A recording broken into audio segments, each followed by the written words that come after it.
นពេលណាបងដឹងថាត្រូវធន់ធ្វើដូចមិនមានរឿងអ្វីថាបើអូនអងចិត្ត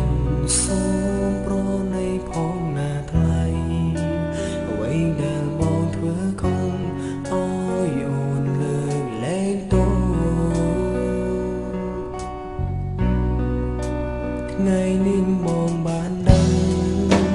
គឺប្រលឹងសុខសាន្តមិនដូចពេលនៅចិត្តបងព្រោះគេជានាងថ្មីតែរូបពីស្រីអូនបងចង់តែរំបងសូមជួបជា